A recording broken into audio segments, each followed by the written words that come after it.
Welcome back to the channel.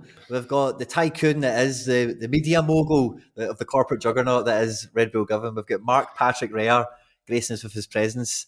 Is that a private hotel suite that you're in there now, Mark? How you doing? Where are you up to? Yeah, it's an undisclosed location currently. Yes, I'm very well, thanks, Quinny. Good to see you as always, and thanks for having us. In a cyber sense, of course, which is good. Yes, absolutely. And just before coming on to hit record, me and you were just kind of catching up and stuff, and we were just chatting about through like kind of South American football and how you were kind of getting a bit deeper into like the Universitario, the kind of Peruvian league. Peruvian team, yeah. And we were just kind of chatting about kind of the metal of what it takes to make it a professional football and kind of how in certain geographies, maybe sometimes there's maybe more of an onus on personality versus ability, and maybe in other areas that might be kind of balanced out, vice versa. There's a lot of dynamics in lots of different places for lots of different reasons, basically. And South America in particular seems to be quite unforgiving, is what we're kind of talking about now. Yeah, I think it's like, going back to, we were talking about how our perception via Sorare of you're just staring at numbers and, you're thinking that guy's brilliant because he's got an L5 of, a solid green or, an L15, whatever. So we're so obsessed with these numbers now. And I think it's like I said before, people not watching the games. But I was looking, I've watched Universitario. I use them as an example. So I've watched them quite a lot, probably since October onwards last year.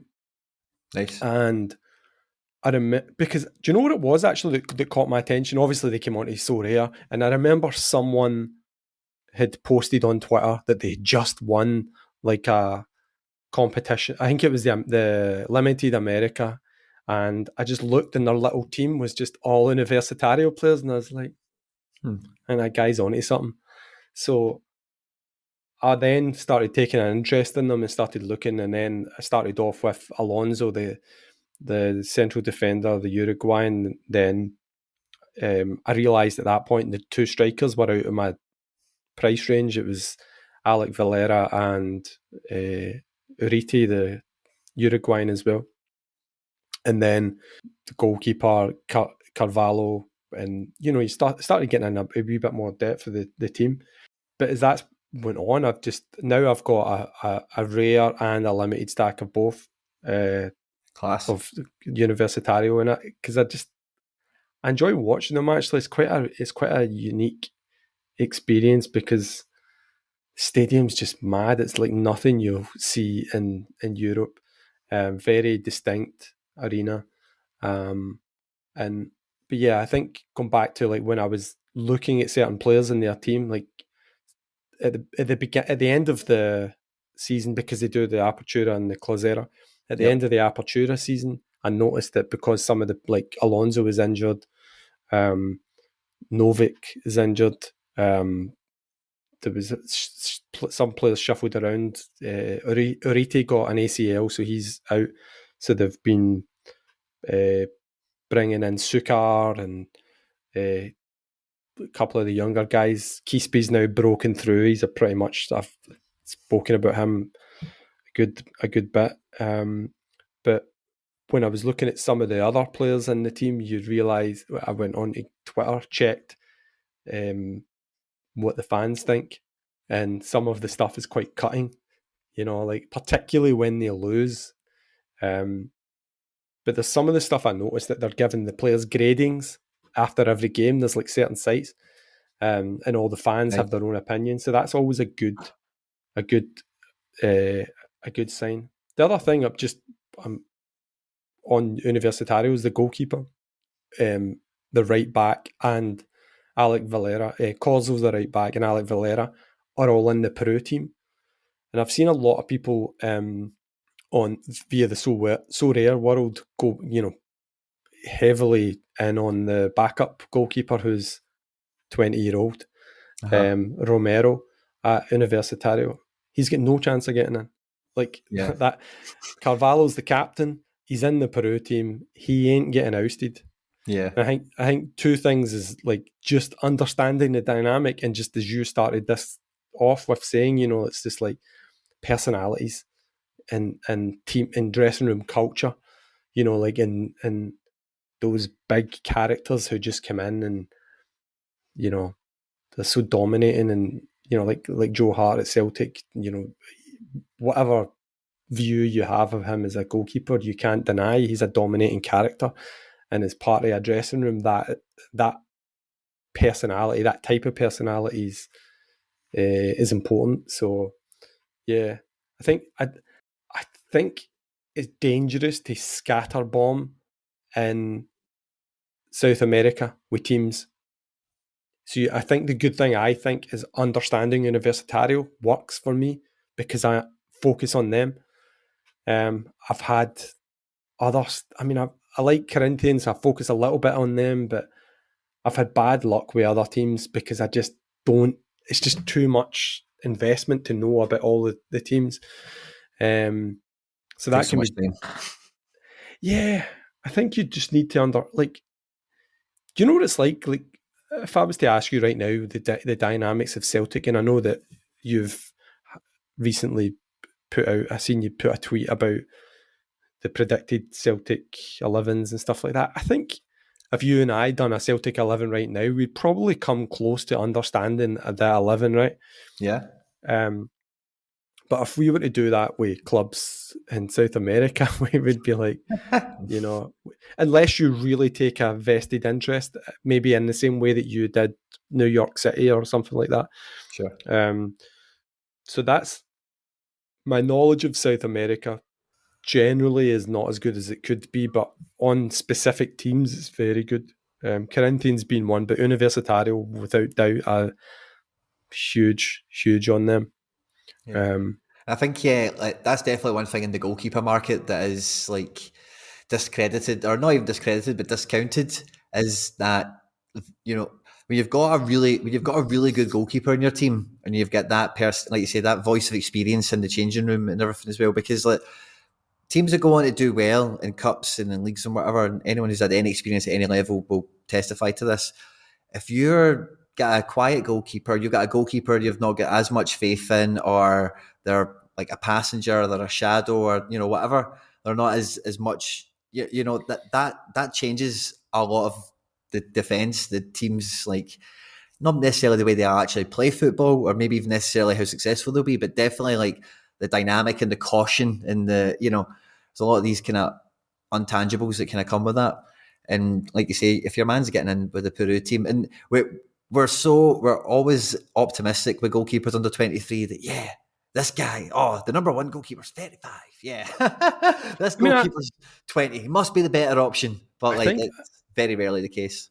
I think like as I mentioned to you before, like when you look at young goalkeepers coming through, I mean, we were lucky at Celtic. We had David Marshall, who was an outstanding young goalkeeper, was able to handle that pressure in the Yeah. Barcelona away in the new camp. Just everyone was going crazy about him. He's had a good career. Maybe didn't hit the heights that he could and should have, but you know, there's very few keepers at a young age that can dominate that young. Casillas is another. Buffon. You know, these are outstanding, unique personalities. You know, most of those goalkeepers take a bit of time to develop.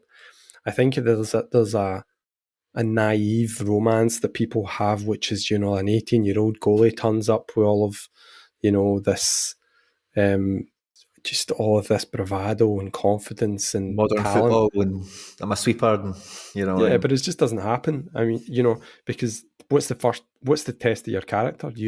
Suddenly you lose 2 goals, the fans got on your back, you make an error, and suddenly you need to deal with rejection, and you pick yourself up, and you've not got the ability to do that. That's a huge um, task for someone who mentally doesn't have the capability to deal with that. You know, and I think you look at, you know, the guys that we talk about, the older guys.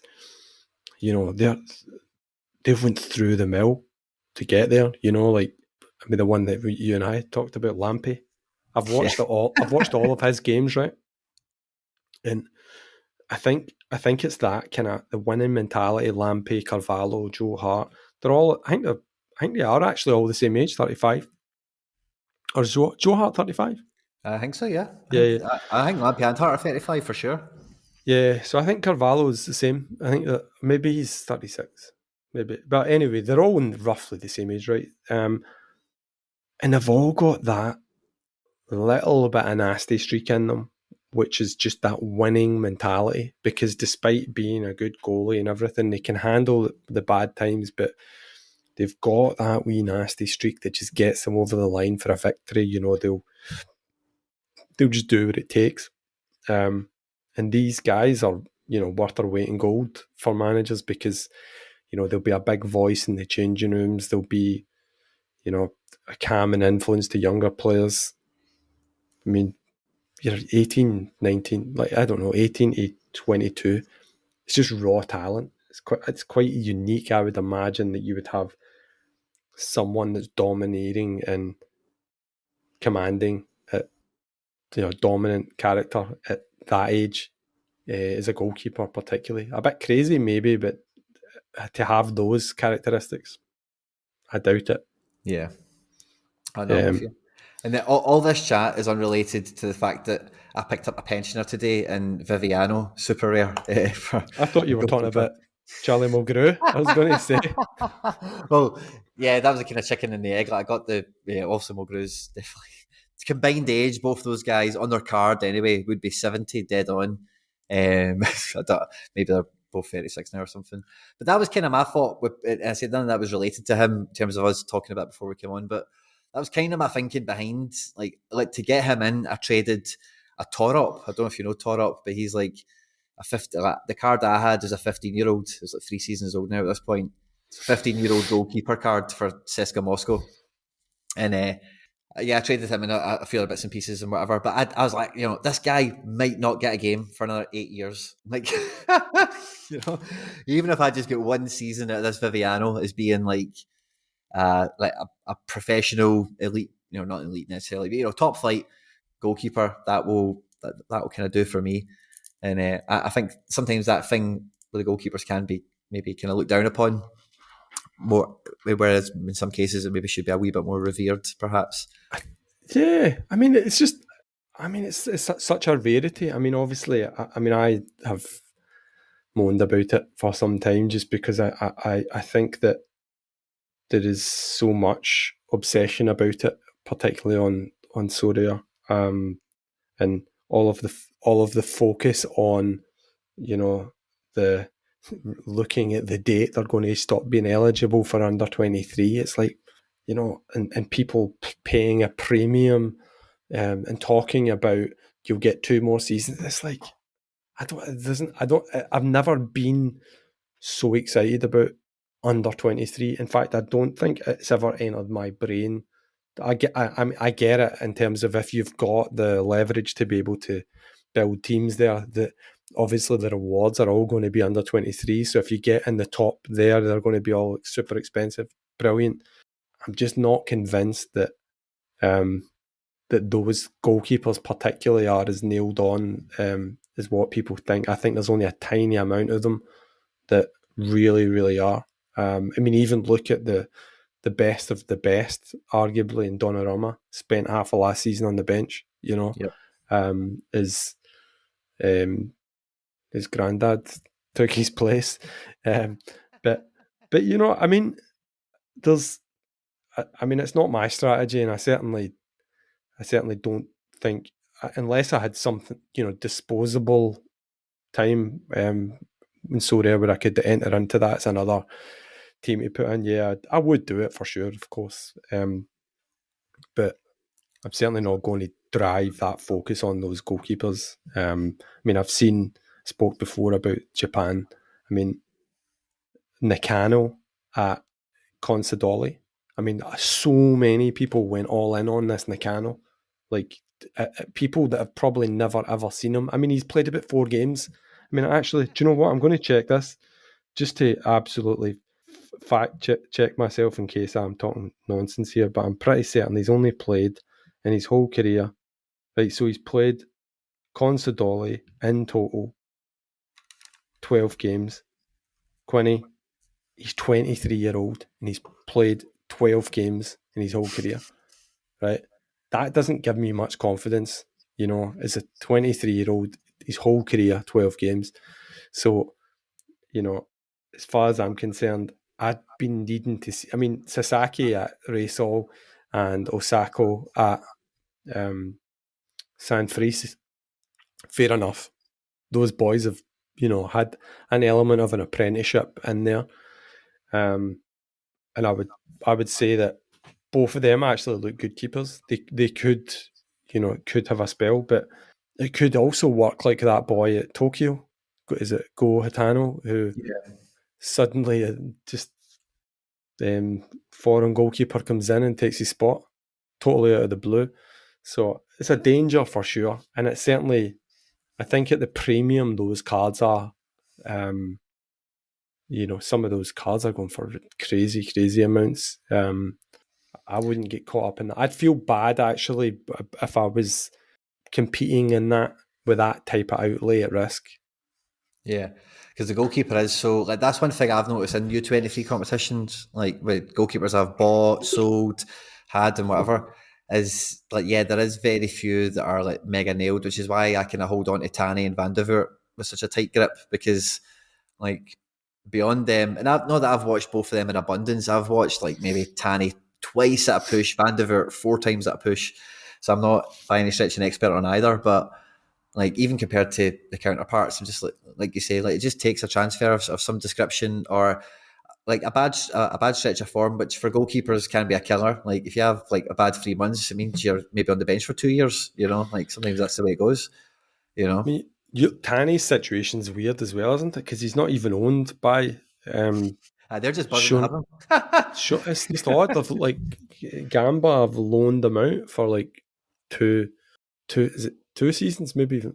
I think it's two. He'll be there till the end of this year, I think. So it'll be 3 seasons all in. Aye. Odd, and it's good, but kind of, because it's still surely it's either he goes to Gamba and he's number one, or he goes to Europe and he's number one for like the 4th team in Belgium or the 8th team in Portugal or Bundesliga 2 probably. I know that is the only real worry there, isn't it? Aye, yeah, I mean he's that'd be a horror. So he is definitely, so him as well. He's 21, so he is probably, he's had like 2 or 3 seasons of game time. He's a professional goalkeeper for me. I would agree. I would say he is one of the only exceptions to that. Like he is the real deal. So he's played 78 games for Shonan. So he is the real deal, and he's he is actually a good keeper. There's no messing about. But there's a lot. I remember De Kaiser at Utrecht, who I watched play a couple of times. He played with the Dutch under 21s, and I noticed he was playing with Utrecht's second team and the I can't remember the Eredivisie 2. I can't remember the name of it. The Eerste Divisie. I always call it the Jupiter League. Is it the Jupiter League? Is that not Belgium? No, I think Belgium's. I think it might be like the Easter Divisie or something, wherever you said. But I think it used to be called the Jupiter Division or something like that. Right. Back when I used to bet on it. Right. Something stupid. Sorry. Yeah, I had many of those days. But yeah, so I remember I'd said before to Sean about De Kaiser. I said, this guy's he's definitely at some point, at very least, going to get a chance at another club in that, in the Eredivisie. And there was a lot of people saying, no, Pais is nailed, Martin Pais is nailed on. He will, I think that's an obsession, isn't it? They're nailed on. But it's those factors that we're talking about that no one's really thinking about. Yep. because they're just looking at the scores on this. They're not really focused on what comes next.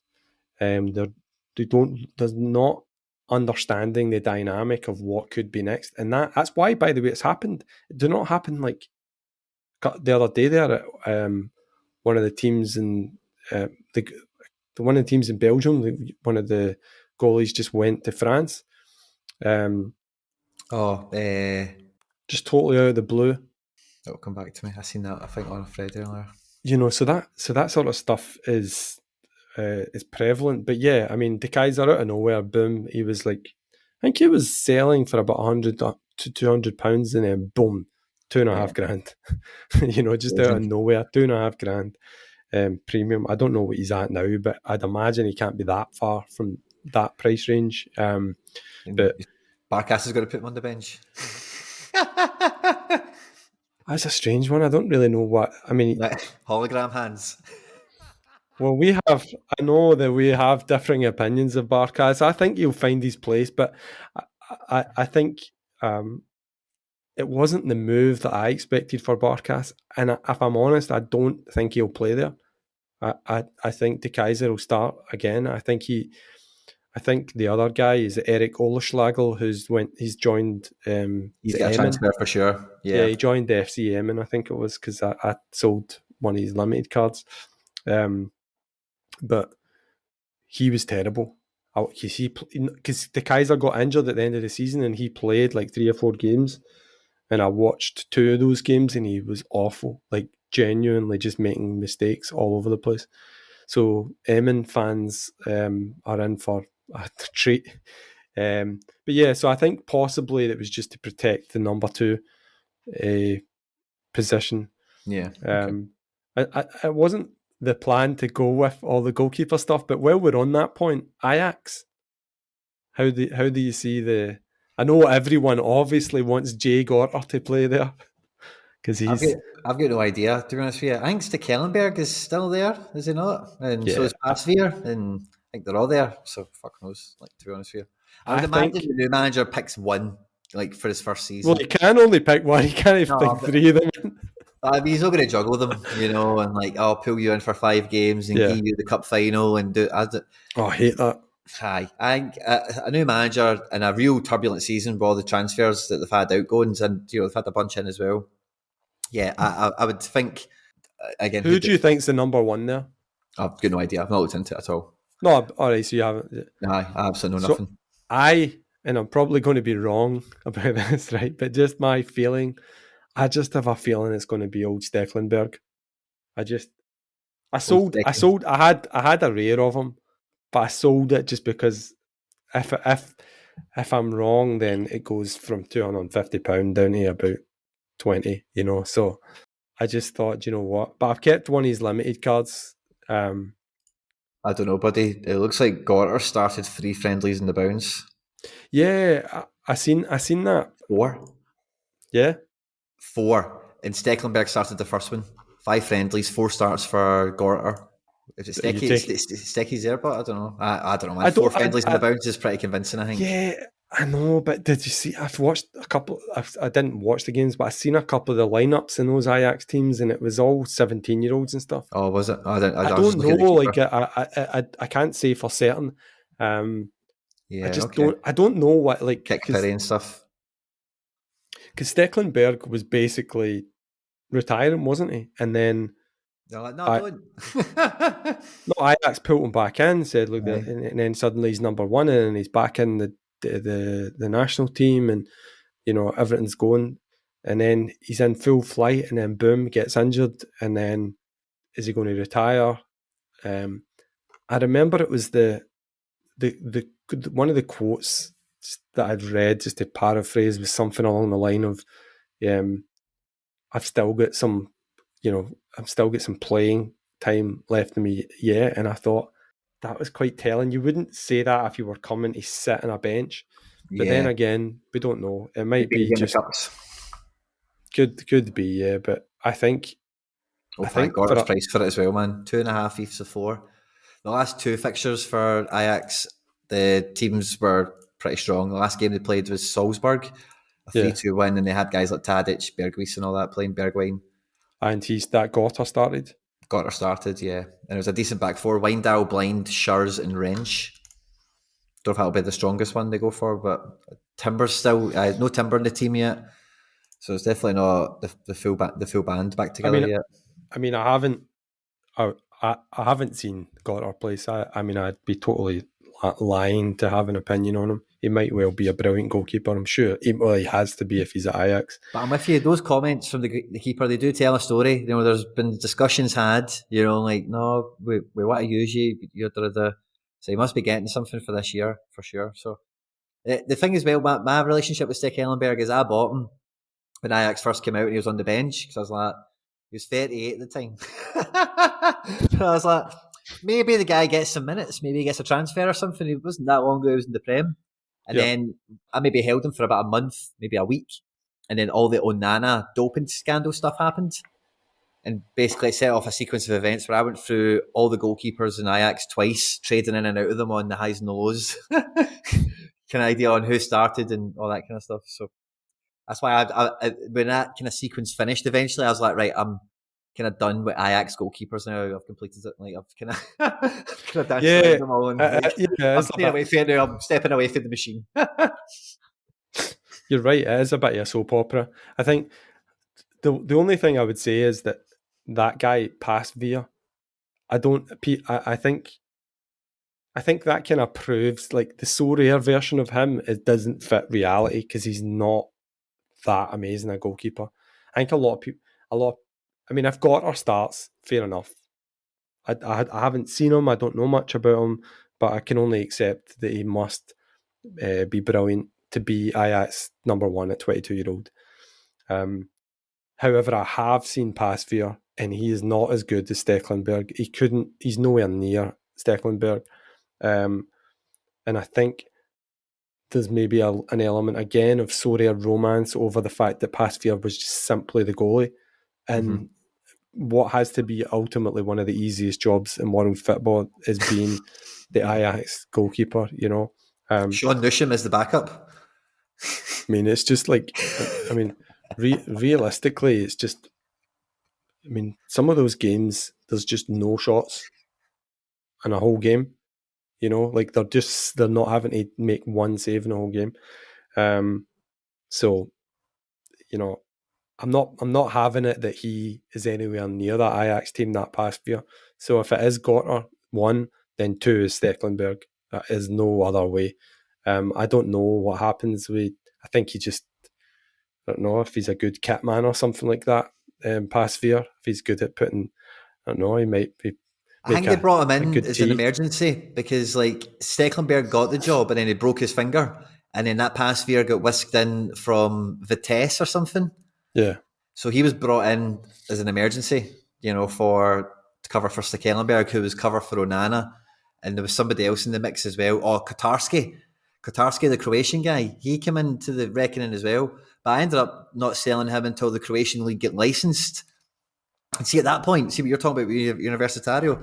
I had this Kotarski, Red Cross goalkeeper, on loan from Ajax to Gorica or something like that in Croatia, crap team.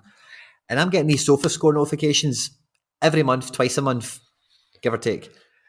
Croatian team of the week, Dominic Kotarski. Croatian team of the week, Dominic Kotarski. All the way through. And then I wasn't even expecting them to get bloody licensed or anything, but as soon as it came on, I was like, this guy kills. I know this guy's going to be a bit of something. Yeah. I played him in 2 matches, got some good scores, sold him for a lot of money, which was good fun. That's the dream. Just talk about ex-goalkeepers, yeah. So, like, Gotter, like, might be the kid now, but Stekelenburg is a number 2, like, can come in for minutes, really. We still don't know the manager's situation, what his policy is with goalkeepers, etc. Might be cups, might be rotation, might be when the league's won, he just comes on to get his medals. Because, again, if they're keeping him on, there's romance there. He'll need to make 7 appearances to pick up a medal, or 5 appearances, whatever it is. Yeah. So he'll get that, you know. And if you know when that's coming, just watch when Daily Blind buys him. Exactly. I'm looking at Stekelenburg's limited. I mean, I got, you know, the last 2 or 3 games last year where they played Stekelenburg, and then the final game they gave Gotter the game. Yep. But his limited now is £23. You know, Steckies. I think that's a That's dear, man. dear. Stick Ellenberg, 20 quid for a limited. I think so. Yeah, but I mean, all he needs. Come on, all he needs is like 2 or 3 games, and I mean, that's, he's get this slippers and the cigar. Really, because you put him in the underdogs or specialists or something. It's in it. You get a clean sheet. There's no, just slippers and cigar. So that pays for itself if you just get one. Yeah, as you say, 1 week utility out of him pays for that. That's why I didn't sell the limited, because I don't pay much for it anyway. But I just thought, if that does happen, it's just like it's easy. It's a wee insurance just in case it comes out, because I still didn't get Joe Hart for Celtic. I kind of missed the boat in that. I bought most of the other guys apart from Carter Vickers and Joe Hart, and obviously his price now is just crazy. I knew it was going to happen. It was just my own stupidity. I didn't get him early doors. They were the first 2 limiteds I bought when Eve was tumbling. When Eve was kind of tumbling down from like two grand to 1 grand, I was like, Hart and Vickers limiteds, just fucking give me them. I know. I should have been thinking that, but I wasn't. I think I was. Yeah, I was too late to that. But it is what it is. I've kind of been. I know you've been playing the game for ages as well, but that's kind of just. I've got a lot of muscle memory with that kind of stuff. Sometimes, if he's going up, I'm like, oh, last time I did this move and it worked. Or he's going down. Sometimes I'm like, oh, I did this move and it worked. Do you know the thing is that I just went for different players. I think as you and I were speaking about before, I think the last time that you had me on, we were talking about you were moving a lot of your players away from the America and MLS towards, you were talking about, more Challenger Celtic Europe. cards, isn't it? Celtic cards, yeah. We can say it. It's not a bad word.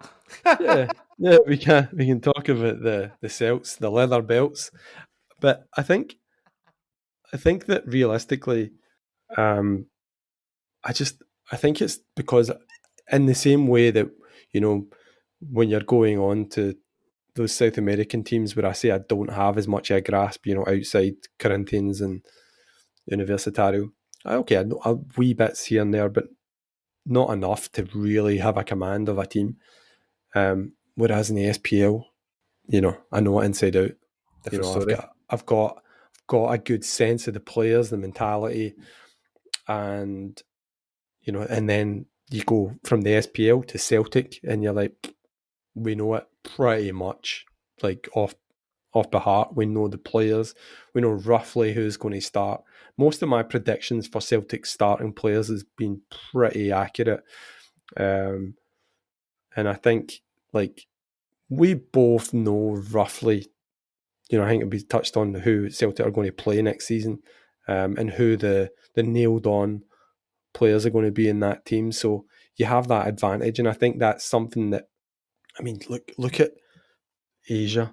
Like, there's, again, right now, there's 3 players, like, always moaned about this before, but at Cerezo, you've got Ricky Harakawa, who's suddenly just nowhere to be seen. He's one of the old school bosses of Sorare.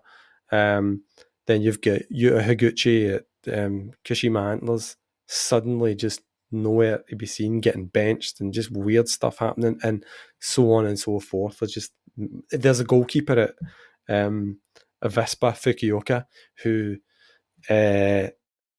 basically, I think they've got the lowest or the second lowest XG against in the J League. Just out of nowhere, dropped the goalie. Like, it's basically, there is no justification whatsoever. Go back to like the stuff you were mentioning: personality, character, dressing room, behaviour that you don't see. So that stuff is intangible.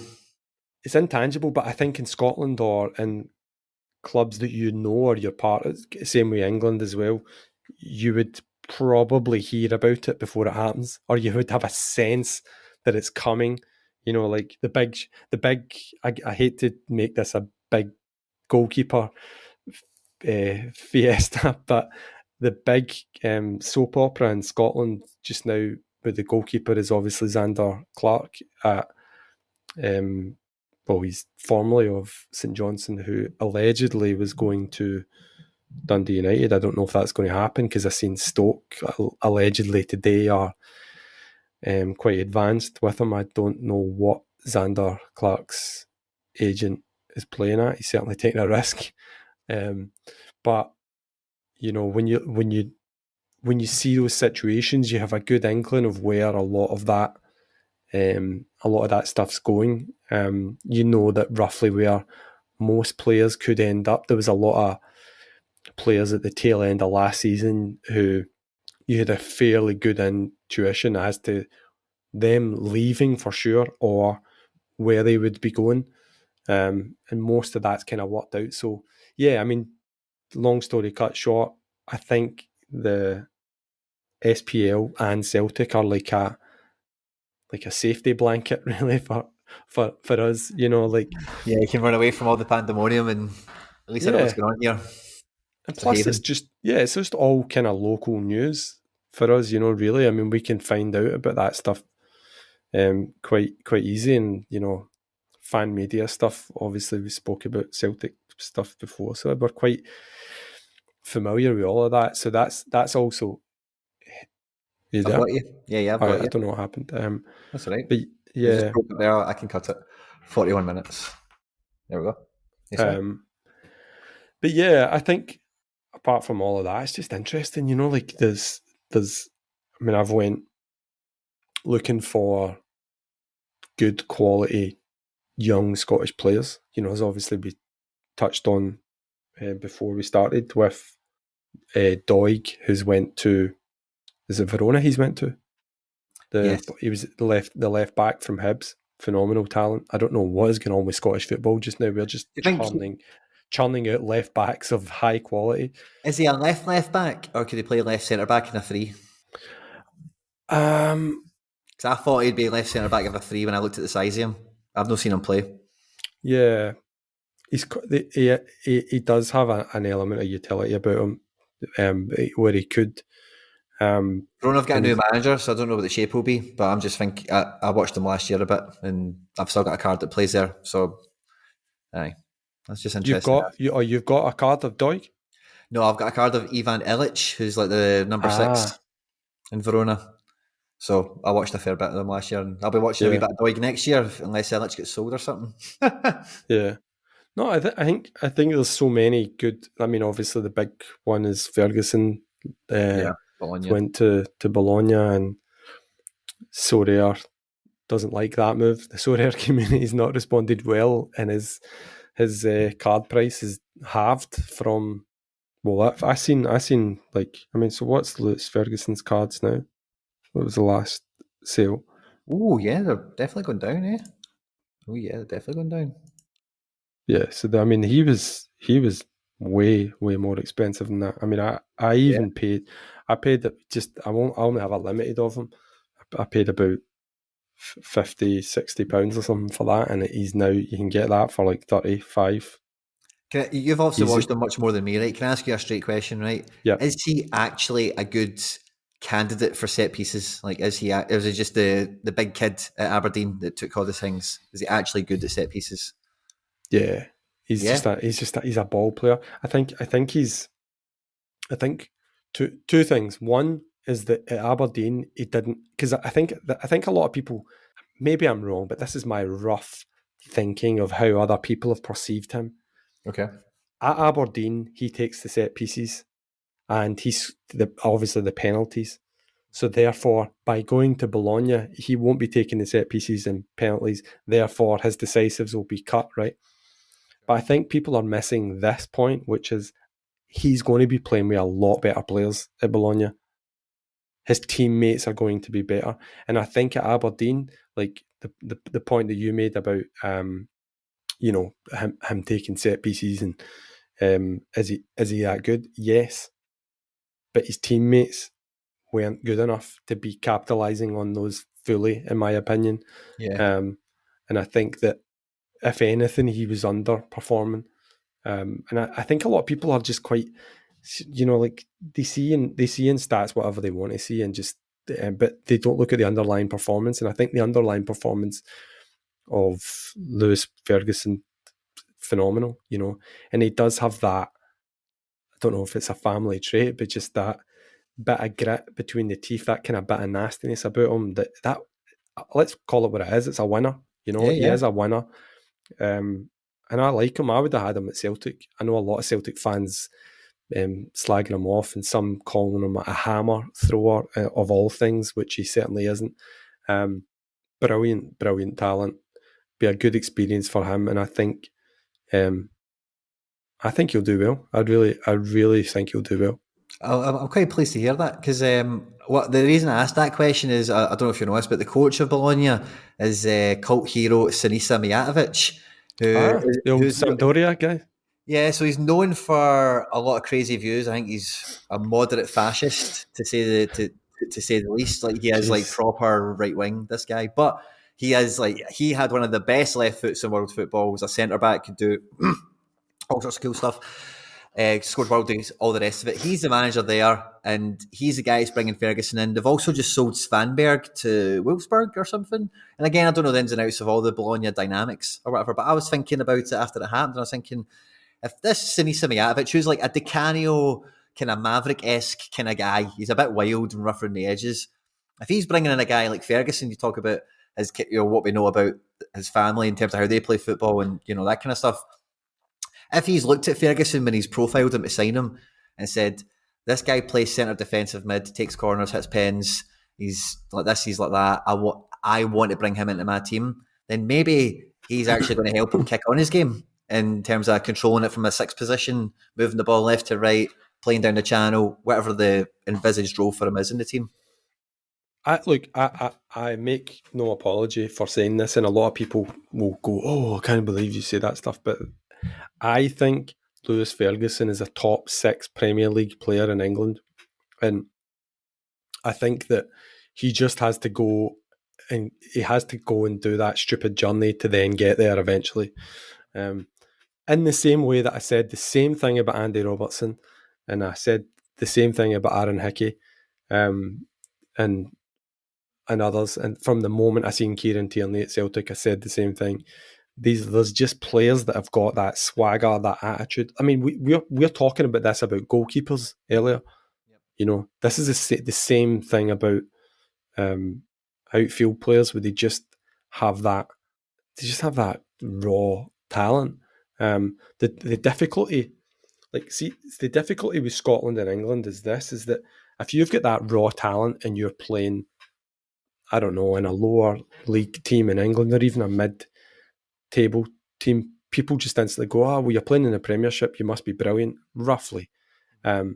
Whereas if you're doing good in a team in the bottom part of Scotland, it still is always that kind of, but you're playing in Scotland. It's like, well, don't think it works like that. No.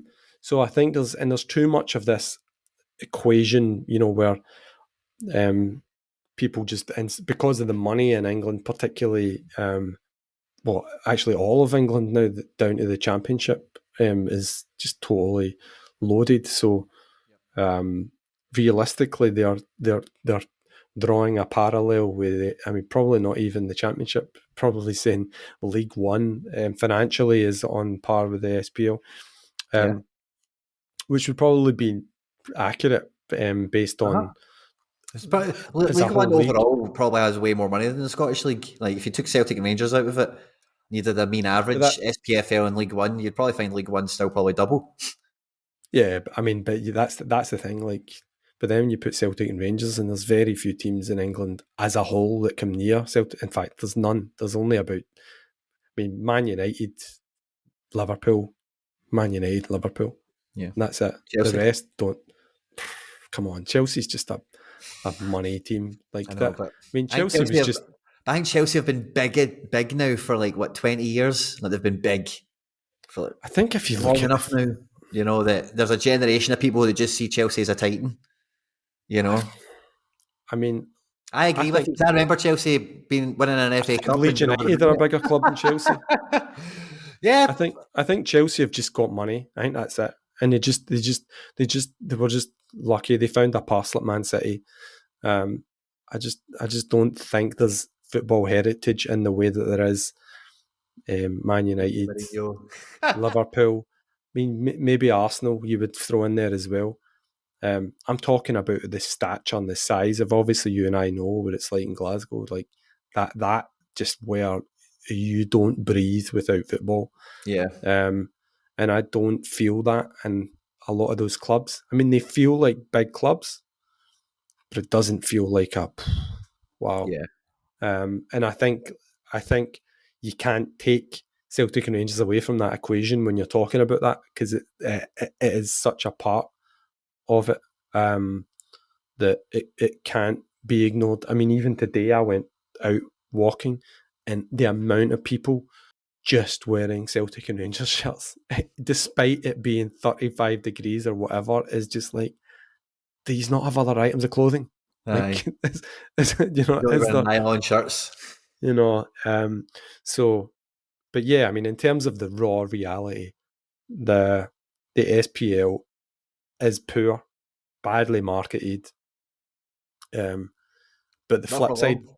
no, I think it's something Sean's always went on about. You know, obviously there's the, I don't know if you know Roger Mitchell. You know, the he's kind of a guru of all media related. Used to be, was he not the? I think he was the head of the SFA at one point. What's his name? I'll Google him. Roger Mitchell. But anyway, he tried to devise the idea of doing SPL TV, which was just I mean, his plan for it was just phenomenal. I listened to one of the podcasts where he was talking about that again, but just the problem is there's so many, you know, dinosaurs in Scottish football that they just want Yeah, I don't remember this guy. to keep. They just want to keep the status quo, you know, and don't change anything, which is why it just keeps going sideways. The only positive thing is that, as a result of Scottish football not having the money, you're seeing younger players getting given that chance quicker, and in a higher level. And despite all the criticism I would have, the facilities are much better in Scottish football for youth development than they've ever been. I mean, there's all the development centres that, I mean, when I was a kid playing football, none of these facilities were available. Yeah. You know, so that's encouraging. All the major clubs have got academies, and they're really high level academies. So they're now taking their youth more serious. Just think if they worried about the stadia and TV deals and their fans and things like that, they would actually have a great product, because we are only a small country. You know, we could have a great product in there. So much of Scottish local business, but is run on fear of no tomorrow, you know. Yeah. So like getting like Livy Stadium's kind of newish, I suppose, but getting, I don't know, like Kilmarnock and I suppose St Mirren Stadium's kind of newish. Kilmarnock and Motherwell and Hamilton and these odds and sods like to, you know, get their shit together and step up the standard.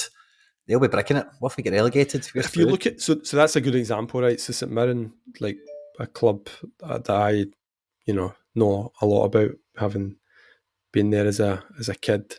They, Love Street was just a football heritage in Scotland. You know, like it's just a proper old. I remember they built that. Do you know they built this brilliant new stand? It was the away stand though. And they had like a big five-a-side pitch inside. It was brilliant. Big weights room and everything.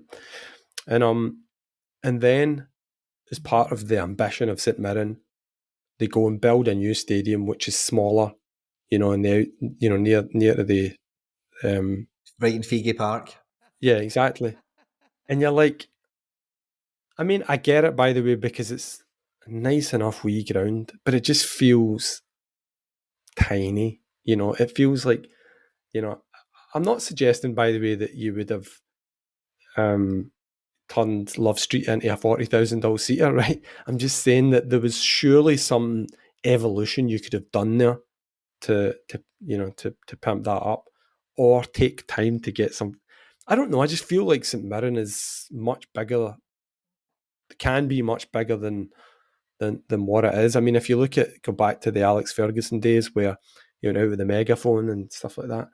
I just think it's got such promise in that town. I feel the same way in an odd way about Dumbarton, but that's just because I'm biased. But I think that and all. But yeah, I mean, but I think it goes back to that point, like about ambition. I mean, I remember like, was it St Johnstone? I mean, St Johnstone are just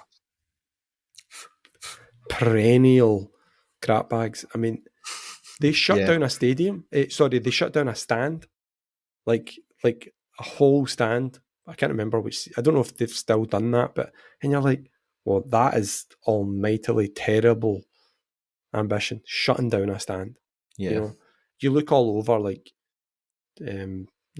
top leagues, and it's about building stadia and stuff. St Johnstone shutting down stands, and after winning like 3 cups in 5 years or something. And I think down in the lower leagues, Dunfermline have had quite a drop from being, top team. Yeah, top flight. Yeah, top flight. Yeah, I mean top team's a stretch, but top flight team they certainly were. But they done the same, shut down a stand, and you're just like that part of Scottish football where there seems to be that movement towards downgrading everything is kind of like, if you're a fan, what kind of experience is that? It's just like, so I kind of think that some element, something more is needed to make that a feel good factor come back to the game. Apart from Celtic and Rangers, who are just comfortable in big lavish surroundings, as they're pumping Motherwell 7-0. With it sipping on champagne as the 7th goal goes in. Well, I'm kind of hoping for a bit of that as well. We made a joke about it earlier. Obviously, I've brought in a Mulgrew, and I also picked up, you were really pleased and also saddened to see my Ross McCrory pick up as well. So I'm kind of hoping maybe there's a wee bit more joy around the league with myself. The one about Mulgrew, it kind of tied in. I wanted to tie us into something you said earlier. I forget precisely what it was, but I got quite excited about getting that for a few reasons, but also when I seen that Stephen Fletcher had signed on at Dundee United, because he loves scoring headers. Big Stephen Fletcher, Yeah. And if Mulgrew's on corners and free kicks, then bring it on. Yeah. See, the thing is that, I mean, Mulgrew's someone I've spoken about at length before, just on the metric. I mean, I think when he played for Celtic, remember he had that kind of, when he played for Celtic as a centre back, he was one of the best centre backs I'd ever seen at Celtic. He won Player of the Year at centre back from memory. Colossus, just absolutely tremendous. Then I can't remember which moment it was, but suddenly he just started appearing as left back and left midfield, and those were bad times. I mean, I think the moment, was that maybe Strachan post Nakamura, maybe? Yes. Something like that, maybe. That kind of feels like something I'm remembering. The one moment that would sum that position change up would be when he. Do you remember? Was it Sion? Remember that? It was Sion was the game. the game that we got through on a bizarre technicality, as Celtic normally do. But I remember they absolutely pumped us, like really beat us badly that day. And Charlie Mulgrew was trying to do step overs on the halfway line, and I was just like, this is horrible. What is he doing at left midfield? Like, you're talking really commanding centre back. Just, I mean, as you say, headers wins everything. Centre back, Player of the Year, tremendous, and then we've suddenly got him doing step overs against Sion. That was not so good. So, but at Dundee United now, back to centre back. On all of the scouting metrics, I know that Sean was speaking to a couple of the guys who are heavily involved in the analytics, and they said that one of the top Y Scout performers in the SPL was Charlie Mulgrew. So that, I mean, I've been incredibly bullish on Charlie Mulgrew as well. You've got his unique, so you pretty much are king of the Charlie Castle. You've got plenty of Charlie. Yeah. So, You've got a bunch of... Charlie. yeah. ODing on Charlie. So we've got, like, you've got a bunch of uniques now, haven't you? That's my third. So that's Your me. third. That was my goal for 2022, was to get 3. So it's McGregor, Mulgrew, and is it that the guy at Dennis. Celta Vigo, yeah, Suarez. Yeah, so not a bad wee set, I think. Yeah, I mean, I think that's the thing as well. Like, I know you've probably heard me get on about it to the Crows come home, but 36 now, Charlie Mulgrew, but he looks in good shape. He looks in good condition, and he's got. I did a live stream earlier and everyone was giving me a type for the own goal he did in the friendly. I don't know if you've seen that. Oh, but that was just par, wasn't it? See what I didn't get about that was he's on the right side of the pitch and he's playing the ball blind with his right foot. I'm like, so that was the first thing I thought right away. I'm like, what's going on? There was echoes of Sion. There was definitely echoes of Sion. But yeah, I mean, I have no idea what he was doing there. But I mean, that's part of it. I think you get them out of the way during the preseason games. But yeah, he will have a great season. I think they've got. I mean, Hearts have signed well. I think Alan Forrest, brilliant signing. Shankland today. Was it today? Yeah. That's Shankland's a great move for them. As you said, Fletcher going to United. I just feel there's this kind of impetus because United performed so well last season. Obviously, the manager leaving. The trendy manager now, but I like Jack Ross, by the way. I think he gets a bad rep. I think he's a good coach. He didn't become a bad coach overnight, you know. I think a lot of people just a bit harsh on him. I think he was wildly unfortunate at Sunderland, and then I've kind of stopped paying attention to him after that. But that's a poison chalice, that job, innit? He got to like the playoff final and the like Johnson's Paint final, and then lost them both, and then get sacked 6 games into the next season or something. It's like that's a bit shite, you know. Like, come on. I think it's just that wee bit of positive variance. You win both those games, but you're promoted to Championship with a cup. Yeah, I mean, your career's totally different, you know. Yeah. So I agree with you. You're not a bad coach overnight. But he is in Scotland. Jack Ross is a trendy manager. You know, he's the one that. Yeah, I mean, Jack Ross might get the job. Oh, Jack Ross is at Hibs. Oh, Jack Ross is at Dundee United. You know. But I think he might get the time to do it, to build it at Dundee United, and I think that you know, that group of players, is it Levitt, the boy that they've got from Man United? Yeah, I believe they've signed him now. Like, is it? I think 2 or 3 year deal. Right, that is. Listen, that could be the signing of the season in Scotland. You know, okay. You know, talking in terms of scale, obviously.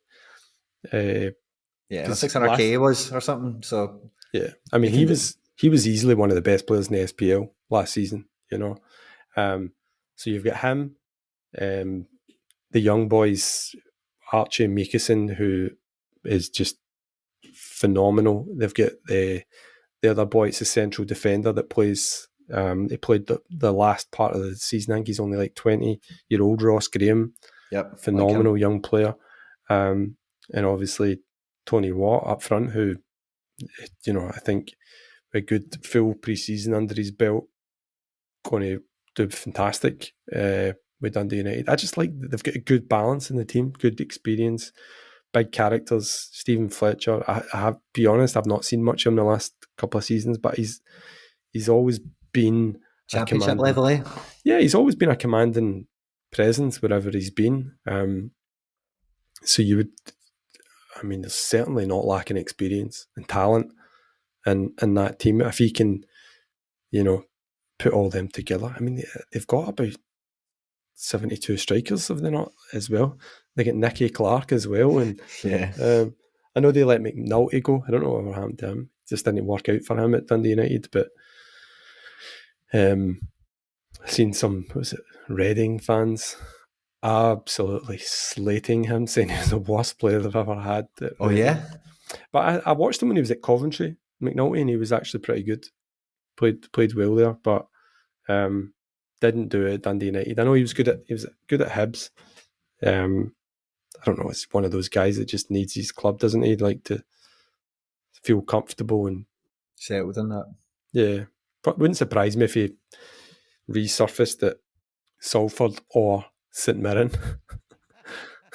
Yeah, But that's the jeopardy with these leagues. Let's go again. People won't really realise this, but the amount of players that leave the SPFL and play in the conference is notable. You know, like a lot of guys go to like the conference in League Two and League One in England. Like not a lot, you know, but it is like a common destination for guys that are like second choice at Motherwell and back up at Aberdeen and whatever. Yeah, I think that's the one. Like, because a couple of guys, I mean, there's about 2 or 3 guys. One was Stevie Mallon.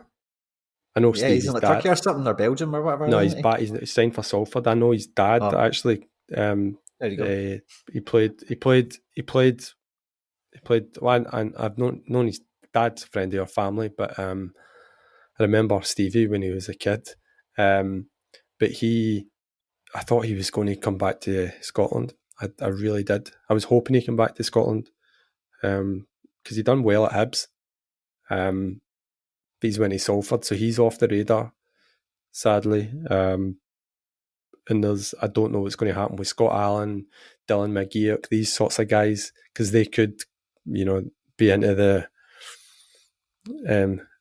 outer realms of DNP land. But you know, I did think about Joe Allen earlier today when I was thinking about trying to get a cheeky mid in on the cheap. Scott Allen or Joe Allen? I said Joe Allen, sorry, Scott Allen, of course. Is he? Have you got any news on him? No. I just know you. I listened to your podcast. I just heard you talking about him recently enough. I was thinking cheap, good, he's bang only for buck. 30 years old. Like that's the thing. Like, and you're just thinking, because I know that Kilmarnock, like Derek McInnes, really, really rates him. So that's why I was thinking. Was that where he's went? No, I don't know if he has. I'm just saying, like that's what that was like. He was meant to join them in January, I think it was, and for whatever reason the deal didn't go ahead. But maybe it's because he was at West Brom, was he not, down south? Something like that, I think, wasn't it? I think when he was young, he went from Dundee United to West Brom. Didn't do anything. Came back up, went to Hibs. Never really. He might have. I think he definitely went to England young and then came back to Scotland, Hibs, and then Celtic, obviously. Because he went Dundee United. Oh, he said that far. Yeah, it's not right. I've not mentioned these West Brom part, but he definitely signed for West Brom. I remember. It's definitely owned by an English team, for sure. Oh, he's played for Portsmouth, MK Dons, Birmingham.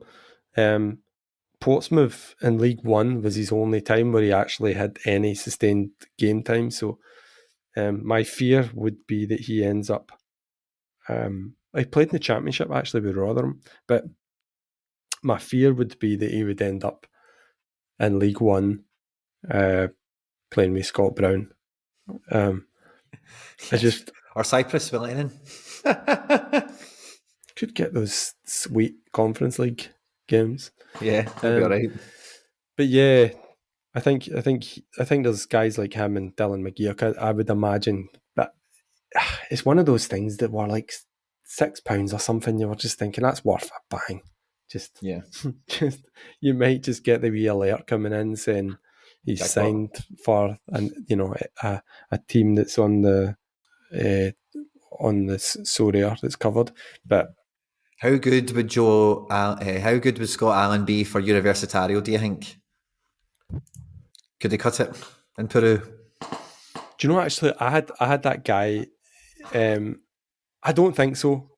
Purely, and not because it's very physical, like really, like brutally physical. Like that wee guy Keasby, he gets his legs battered for 90 minutes and he just gets up. Don't know if Scott Allen's legs could take that. Yeah. I don't think he's ever really been that physical. Even at Hibs, he was quite protected as a ball-playing player. Yeah, I think there's definitely something way too physical about that game that I don't think he would adapt to. But there was a guy at Universitario who I had from Rosario Central, Jakob, who just by pure luck, I bought him for Rosario about 3 months ago, and just by pure luck signed for Universitario.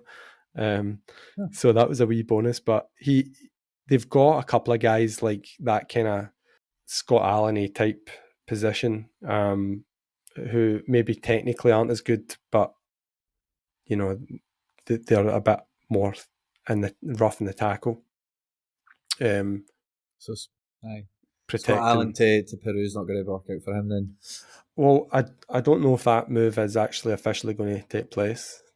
I was just having a wee nosy through the recent activity at Red Bull Govan, and I've got to flag up what I must say is a suspicious transaction here. Yes. We've got the sale from Mark Patrick Rare, the business tycoon that is, to an account by the name of Rimbox for a Lawrence Shankland. That's the person you've been doing these dodgy dealings with.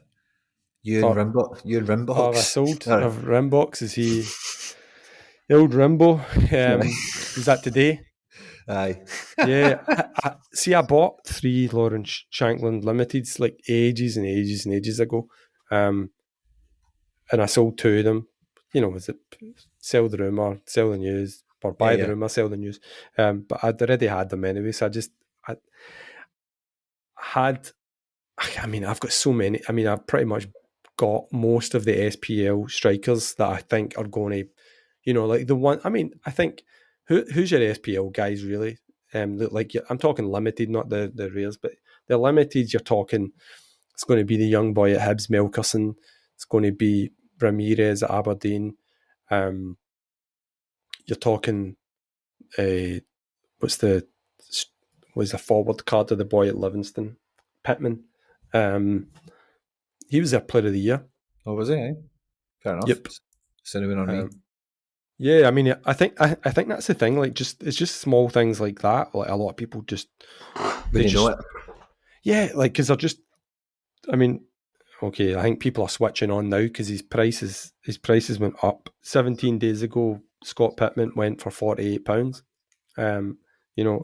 Granted, in terms of scores not being as hot, but I think he's actually last season he wasn't that terrible. His scoring's not so bad. He's always got a decisive in him.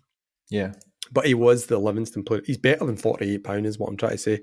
Like he's, and I think there's, I think that's probably where that intel comes in, just by knowing those players. But there is a level where I've not went OTT in Scotland. I just got the guys that I've felt most passionate about, like Ewan Henderson, Ross McCrory, like you done a great job of getting the super rare. I have to say, I'm envious. That was a great deal you done to get him at that price. Glad you think so. Grossly underrated. And I think he, unlike a lot of people, and again, it's the trend on Sorare, they all jumped on Connor Barron, who, by the way, is an absolute gem of a player. Connor Barron, he's going to be one of the next big things in Scottish football for absolute certain. However, next season, I think McCrory fills the Lewis Ferguson shoes. I watched a couple of their League Cup games, and McCrory was just fantastic as that number 8. So maybe I'm reading a lot into that, but he certainly won't be getting the low scores of last season. I actually bought a lot of Ross McCrory Limiteds because I just believe in it. I might get another rare because I actually think he's one of the most underpriced guys on the metric because people are so obsessed with staring at those stupid numbers and going, L15, 42, not interested. Well, go and watch him. He played. The reason that he's had such a bad, L15 is because he was playing right back.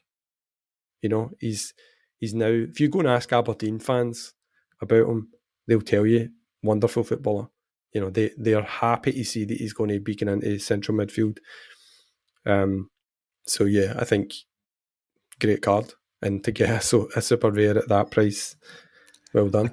I couldn't believe it. I say somebody just mentioned it in the live chat, and I just seen it on the market, and I didn't even think twice. I'm just going to buy that. Like, it doesn't feel like, Yeah. even if it is a bad move, I won't really be stuck for moving on. It's too cheap Well, to be a bad buy. yeah. If you are considering that bad move, then keep me in mind, because that is a phenomenal price.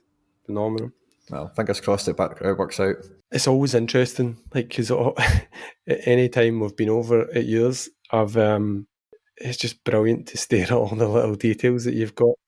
Now that I can, now that they're all behind you, it's again, and my eyes are Getting focused. drawn to the players. Yeah, the little guys. Is there any new additions to the team? Nah, I've not bought any since I bought them all, and I've not bought any since I was 10 or maybe 11 or 9, something like Uh, that. Back end of primary school, there was this I'm from Dumbarton, and like in the high street, just this, shops just open and close on the high street randomly. They just open up a bunch of stock and then disappear after 3 months once they've sold it all. A shop opened up in the high street and they had thousands of these things, and I was just getting into that point of getting mad on football, like buying tapes of goals from Serie A and all that, watching the stuff for the first time or whatever. And every time I get pocket money, I was dragging my mum down, and I'm like, right, my mum told me I could get 2 a day, but I'd get her into the shop and somehow I'd leave with 5, and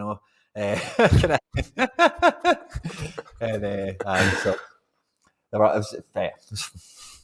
Class. No, I me and toys. yeah, no, they're cool. They're definitely. It's good to see their wee faces, and I like the scarves as well.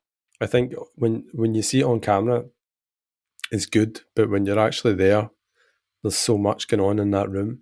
It's just so much to look at. It's fantastic.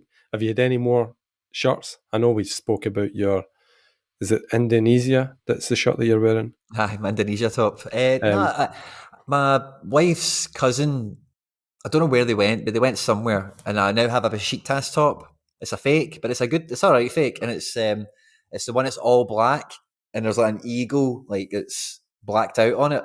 yeah, If you know what I mean. So when the way the light shines, you see the big Besiktas kind of eagle kind of thing. So that's kind of cool, but it's fake. So like behind the badge, it feels like you've got like a plastic bag behind the badge. It's pure crunchy. You pure like a wee toy you'd give a baby.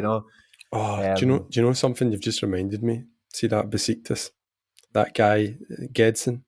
Oh, I back to the old days of when they launched that Benfica. I mean, what a gold mine that first Benfica launch was. It was Gedson, Jota, and Otamendi. Just 3 gold mines. Ruben Diaz. Ruben Diaz. Yeah, and I got Jota, and I think I've spoke to you about this before, but I also got Gedson, and I did a deal with Pavel when he was at about £60 worth and got rid of him, and now he's obviously went crazy money. I regret that one, because especially when he's went to Turkey, he's going to destroy teams there. Absolutely going to destroy teams. Ones like that are always sore when you just time them not quite right, and something you kind of knew was there comes out. It's a wee kick in the stones, isn't it? Do you know what it is? I think in hindsight, and I think like you said there, like when East crashing, you knew who you were going for. I think now I know what the telltale signs are for situations like that. If you just know the guy's a brilliant player, he will just be patient. Just be patient, because he will find the club that will allow him to display his talent. I think the fact that he was benched so often at Benfica was putting me off. Yeah. It's a bit like one that I have been crazily vocal about is Mikey Johnston. Now, obviously, Celtic, we know him.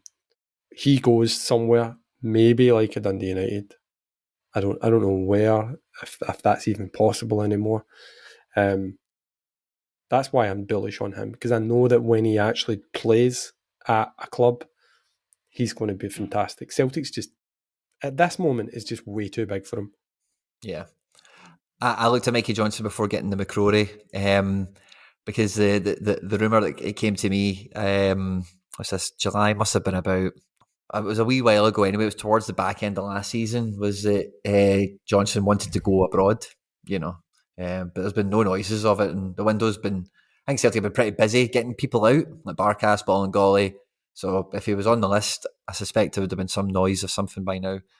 Yeah, But I but think there's you're right. Like if he goes somewhere and he's a player, like he'll do you win know what it dribbles. smells like to me, Quinny? It smells like a transfer deadline day one where he's just where Celtic have to go through that motion of playing 5 or 6 games domestically and in Europe. First deadline comes, and then we see and the manager sees that he's not going to get. When the player himself sees that he doesn't play, and then sizes out a move. I mean, if you look at the player that we spoke about before, Lewis Morgan, I think that path, I think he's a better player than Lewis Morgan. In fact, I think he's a much better player than Lewis Morgan. Honestly, easily much better. Interesting.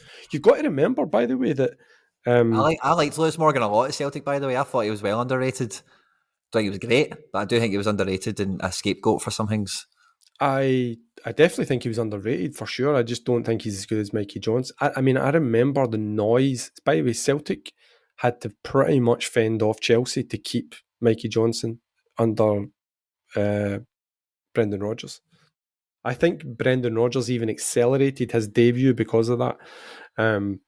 So I just think he's went, well, obviously, his fans were all harsh when the players injured. We don't really take that into account. We just go, well, he's not been playing great, but he's had some terrible injuries for a young guy,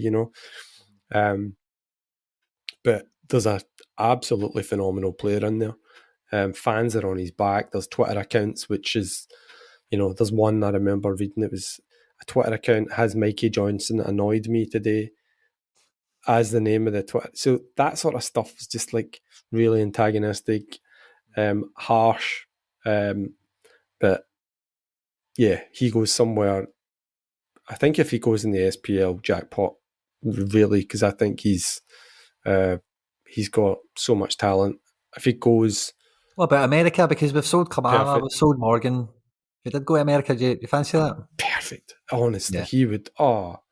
He would. Do you know what? Do you remember the term the fair weather players? On a beautiful day like today, he's a fair weather player.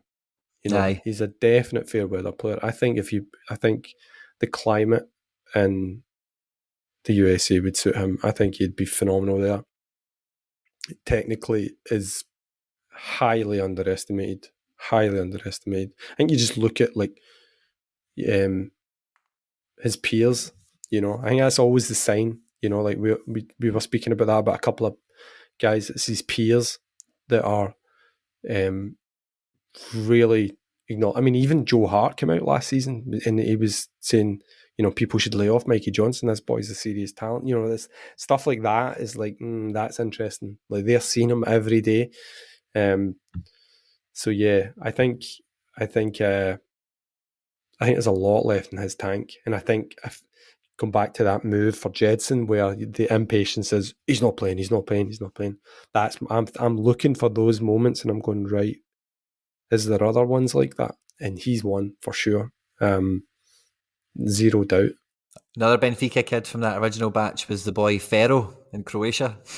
I don't know if you caught his scores, so you know him. He went nuts. He was in Croatia on loan, but he's now moved to Vitesse to replace that Doiki guy.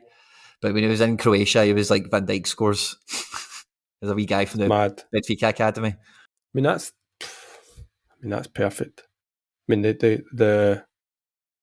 I'll be honest with you, I only watched the first ever Croatian game I watched the other night there for the Odyssey stuff. Podcasting. And it was better than I thought, to be honest with you. I expected just to be the big dog smashing a little dog, but it was much better standard than I thought. Okay, granted I've only watched one game. But yeah, you could see definitely how guys were coming from that technical level to there would dominate. But I think sometimes we're a bit naive as well to understand just the technical development of clubs like Benfica. That is just, these guys are just nuts. They're just phenomenally talented, and as much as Jota at little times was frustrating, and in some bigger matches with Celtic maybe went a little bit astray, over the piece of a season, different class, just absolutely different class. And obviously, if you're a Sorare fan, he's the perfect solution, because he's just, do you know, he just shoots all the time. He just shoots all the time, and he passes the ball to people that shoot. So he shoots and he passes the ball to people that shoot. Crosses. I mean, he's just cross. I probably would be my biggest criticism of Jota is the amount of crosses, the bad crosses. He just hopeful crosses from deep he makes. Yeah. But yeah. So how's your Celtic team now, Quinny? Have you got the full?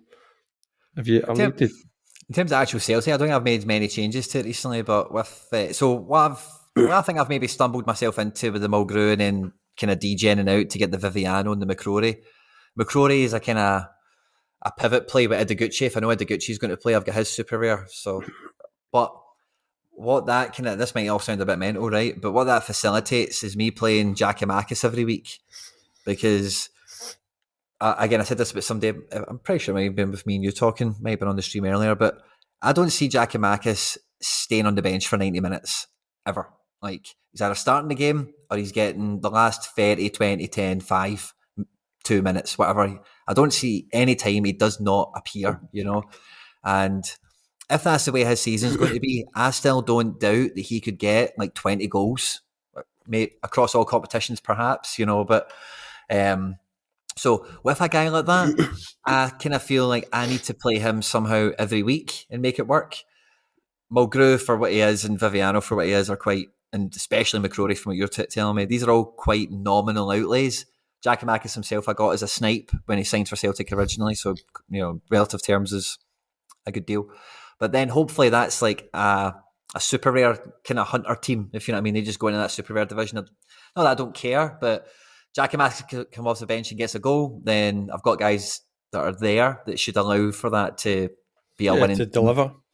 Yeah, that's kind of the thinking. And then if I'm winning tier 1 super rares, tier 2 super rares there, I'm just crossing my fingers that some of them have got hoops on, and and if they don't, maybe they're wearing a Benfica shirt, maybe they're wearing a Zagreb shirt, an Ajax shirt, could be a few things, and those cards can be worth a few quid as well sometimes, apparently. I know that's what I would like as well. I mean, I was actually a lot of obviously the Japanese boys I've got at Celtic, I've got their Japanese cards. I don't have them. The rare cards, I don't have any in a Celtic shirt, and it's probably the only card variety that I've ever been that bothered about. What format the actual cards in. It's because I'd just like to have Kyogo in a Celtic shirt and Maeda in a Celtic shirt and Hatate in a Celtic shirt. I think you're right. The actual. I'm not. I think, as I've said to you before, I'm not as crazy about Giakoumakis as you are, and I think I'm absolutely in the minority of Celtic support who love Giakoumakis to death. I just think when we play in Europe, and I think that's probably why, it's just because I'm thinking we come up against top teams and he's useless. I'm just being really blunt and honest. I just don't think he's at that level.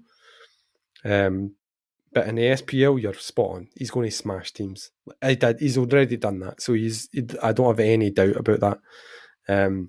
If we're serious about being Champions League team, because we're going straight into the Champions League group, then we need to be a bit more conservative about our thinking, which is why I think you're probably right. I think he probably will play less.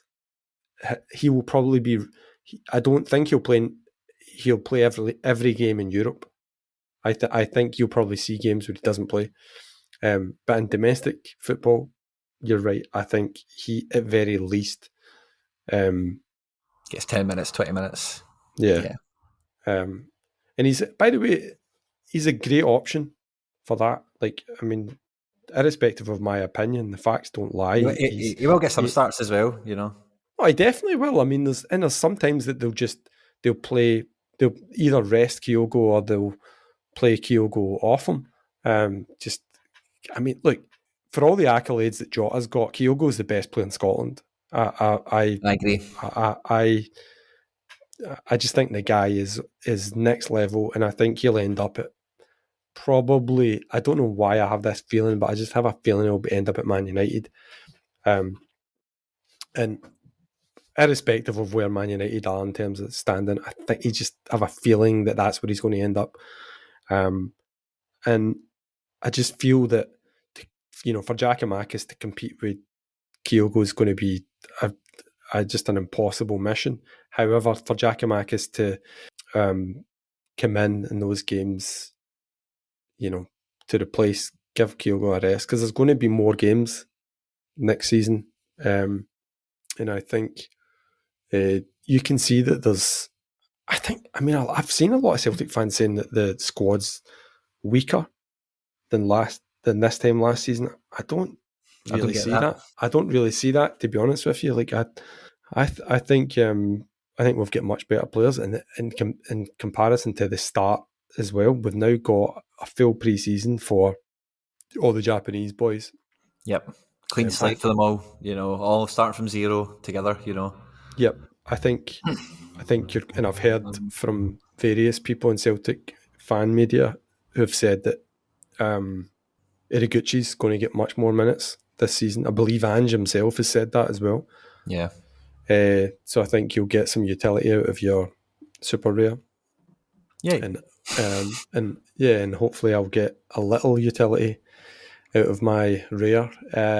But I just feel that there's, I'm super excited about the SPL coming back. I mean, the J League and the K League I've been loving. I have to say, I addicted to them in the same way that I am with Universitario. Celtic is Celtic, and just having them back is going to be awesome. Just being able to take in some games as well this season will be good. But just those Japanese boys all linking up, I'm so excited to see them, and I just hope. I'm a bit worried about the Celtic defence in Europe, I have to be honest. I just feel that could be ominous. However, needs to be full strength, doesn't it? Yeah, we need to be really, really smart in Europe. Maybe we'll finally get lucky and get a decent draw. One big team. Totally. It's just, maybe this is the year we get a decent draw. But I just feel that midfield and going forward, I'm really optimistic. Defensively, I'm worried. I'm worried with that defence in Europe. I just feel we could get picked off. Carter Vickers is a hell of a player. In Europe last season, he got found out. But I'd like to think he's learned and he is developing from that. That's my only concern, is those European games. However, pure Sorare utility is going to be nice watching Celtic spank teams 5 and 6-0 and watching your double treble decisives come in. So those are good times coming in. But so what are you going to do then? You're going to trade your Rio, Kyogo, Dyson, and your Gucci into green and white versions, or are you going to try and get doubles? Probably get doubles. Yeah, I think I've. Do you know what I was doing actually? A bit like you, where I noticed you've got all of you plan ahead, and you've seen the whiteboard. Yes, I've seen the whiteboard. Yeah, and the structure of the guys that you want to bring in. So I actually started doing that, and instead of not with a whiteboard, but I was using my own system, right? And instead of that kind of ad hoc way of just reactively buying and selling when I seen something like a little child in a sweetie shop, I stopped and wrote out the exact players that I wanted, and most of them purely because of value for money were in Asia. So I went after the ones that I really like, and the boy at Urawa, Ken a while. Guy's just solid. He's a decisive machine. Jan Amano at Ulsan, who granted has been rotated the last, well, Ulsan are a bit rotated in that midfield forward area anyway. Hong Jun Ho, John Buck, player of the year for K-League, just a Rolls Royce central defender. And just focusing on, I've got one or two others. I even got Sho Inagaki at Nagoya, who I'm a long-term admirer of. Yep. His price now is just, it's actually got to the point where it's almost offensive not to buy him at that price. You know, and I think like he's the captain of Nagoya. I mean, if you go back to last season, his scores are tidy. his scores last. Okay, this season's been a bit difficult because Nagoya, you know, I've just been a mess. But last season in Nagoya, he was unbelievable. I think I sold his limited for about £120, and I just bought his limited last week for like a tenner,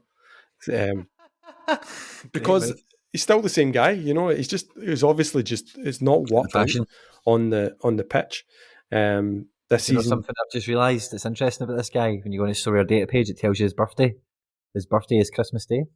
Is it? Aye. Christmas baby in Inagaki.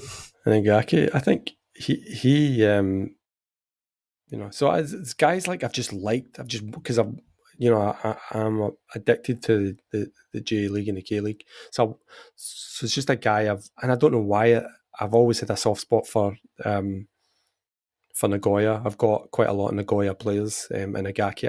I got, and the other guy is is it Hatanaka? Not Hatanaka. It's the defender at Nagoya, Nakatani.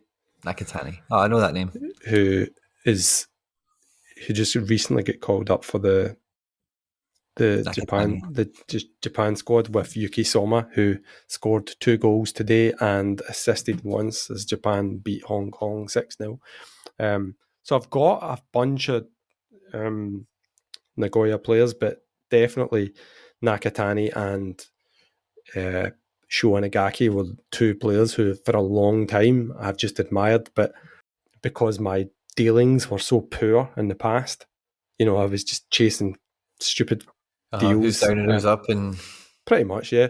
But now I'm learning, you know, is the way the game works a bit more in depth. I'm understanding work towards all of the guys that you want, and you know that you know what their games are, you know where they fit into a team. I think it's like I always say, is watch the games. You know, I think it's probably my best. I mean, probably had the best purple patch in Sorare since I've been on it recently, and I think I would attribute that to just watching more games and understanding more about those players. And the other thing as well is just, as soon as there's any doubt about a guy being dropped, I'm out. Yeah. I'm not putting him in a squad. I'm not taking a risk, nothing. Fine, I'll wait until next week for him. And I think that's starting to serve me better.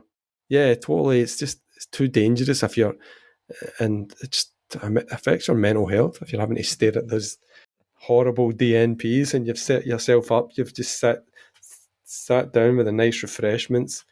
You're all in a good mood. Go around to sit, watch the game. Boom, done.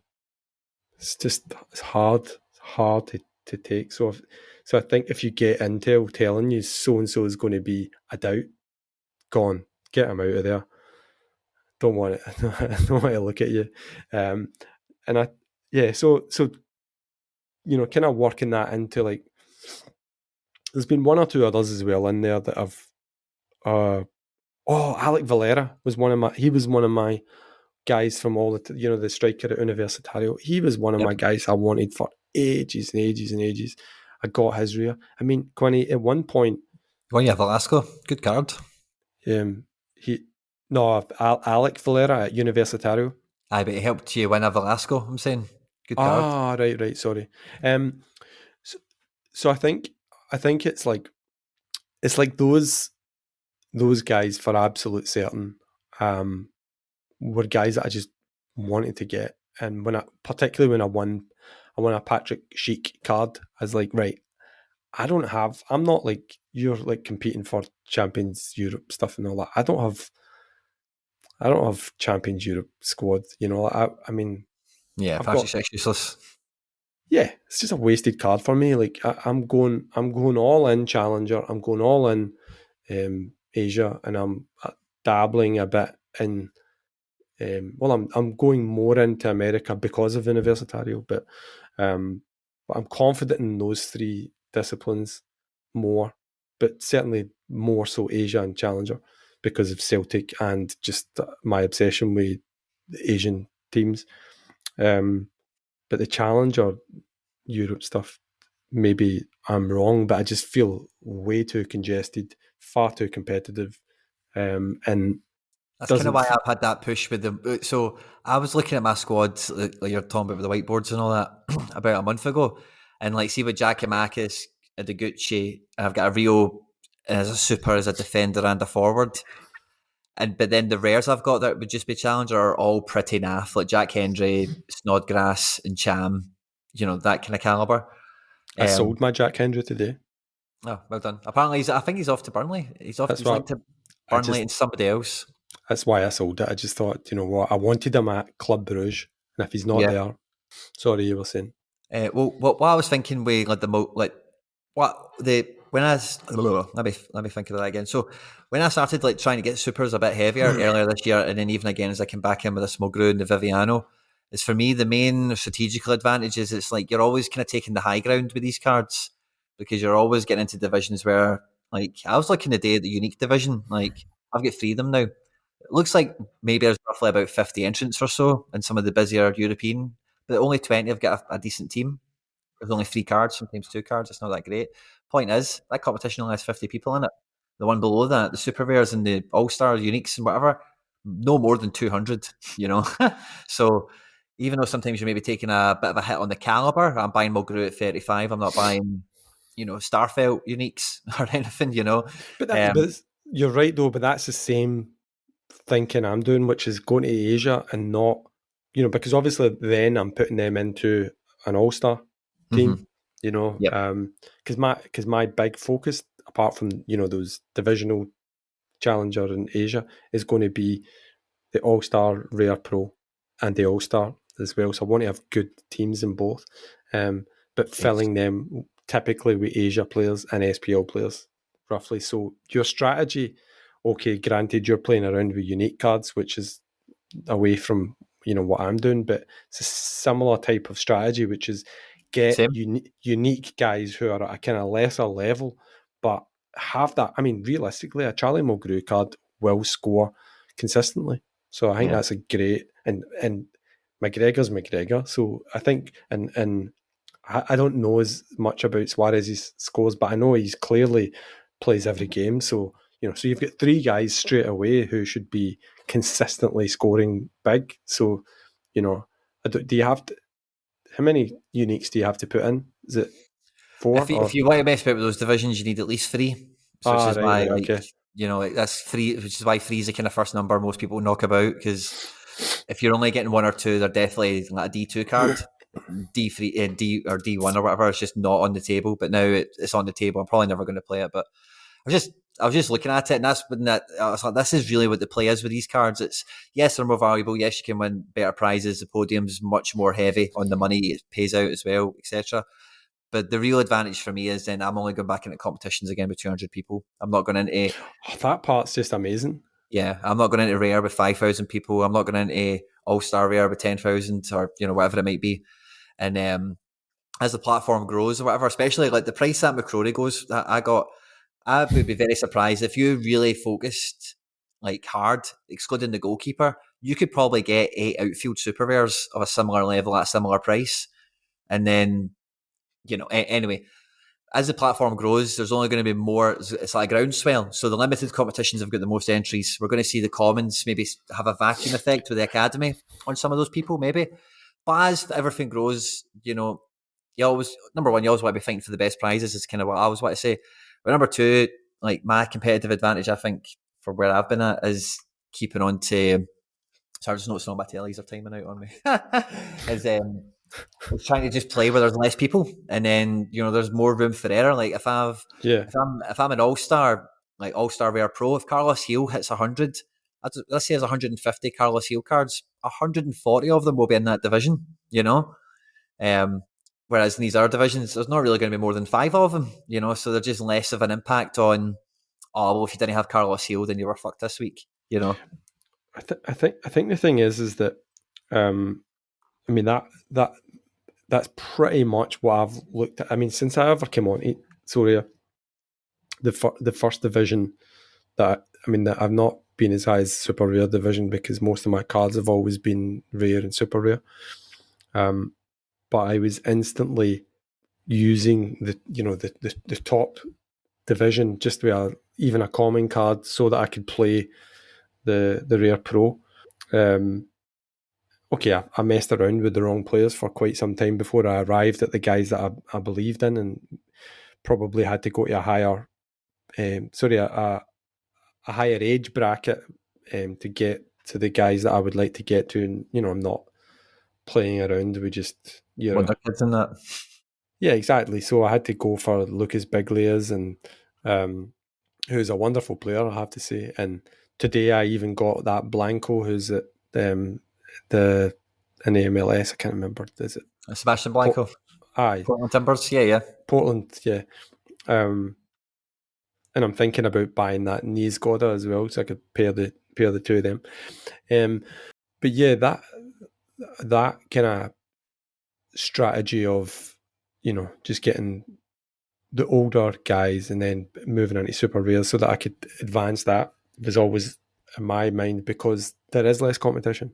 There's not as many people there, and all you need is 1 week where that just all comes together.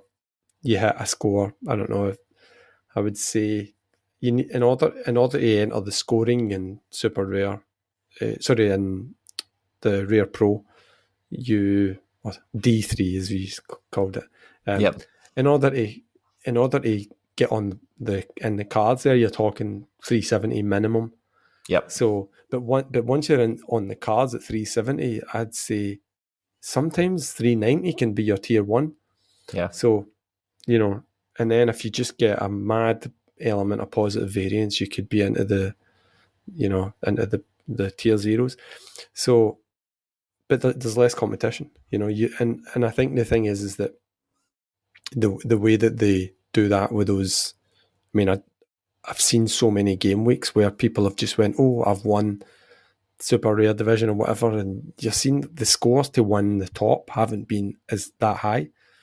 It's like that one, I came 9th this week, that new division, and I won a tier 1 card with a score of 274, which I feel pretty embarrassed even having to say that, but it is actually, it feels like a smash and grab. Like I feel yeah, I do. I feel, but it's good actually, because the amount of times, Quinny, honestly, where I had scores that were crazy and got nothing, it actually feels like a little bit of justice. A wee bit of penance. Yeah, totally. So, but yeah, your logic is perfectly sound there. It's like just try and hunt out your best path to glory, and that is, in my eyes, the best way to look at it. So if you can trade up to get to that, because that's ultimately what I would like to be, is just I've went mad with buying limiteds, but mostly about buying lots of particular players that who I know are going to be good, with the idea to sell them on. Yep. But the end goal there would be to turn that, and so the players that I was saying, so the Nakatanis, the Inagakis, the Kenawaos, the Valeras, and a whole bunch more that I've got on my list, similar to you've got on the whiteboard. but buy those guys in rare, and then eventually super rare, and then maybe unique one day. But The price some of these SPL ones go for, they're not too bad, the And, uniques, yeah, especially like when you look at like that, some of the competitions are doing out now, like unique kickoff, and then there's other ones where the scarcity is blind anyway. So even if you're just going to throw them in because you knew they had a good game that week, then at least you can still play the damn thing, I think they've been quite good with that. Yeah, That's a good addition for sure. And even the even the fact that they've got in the underdogs, I think it's this next game week, they've got they're taking the goalkeepers. I think, and for example, on our Discord on the Odyssey stuff, there's people talking about that quite a lot, like the goalkeeper part of it for onboarding people, and I think that part is important for sure. You want to get people comfortable just playing the game, and some people are getting great scores and then just having a dummy goalkeeper. They're not having a chance at it. And then so this obviously they are not going to have a shot at any of your major divisions with that, but why not give them a shot without a goalkeeper? So I think that's quite a smart move from Sorare. And they've kind of because they've done that with the rare this week as well, didn't they? I'm struggling to keep up to date with some of the game modes. I'm kind of taking them as they come at the moment. I know we've got the calendars and all that stuff there for when it's over 32 specialists and then it's underdog specialist uniques and blah de blah. And no, it's not this week. It's still 32s. It's under 23s and it's DNP prize pools this week and whatever. I'll wait till the game week opens and I'll look at it. That's what I'm doing now. What's there? Yeah, I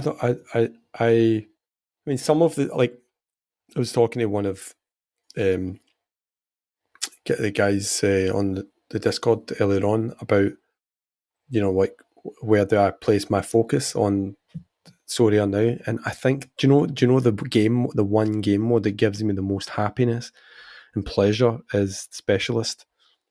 I just like that idea where you've got to get the two under L40s. L40s. You've got to get the two L40s, two under 40s from your L15. You've got to get them two spot on.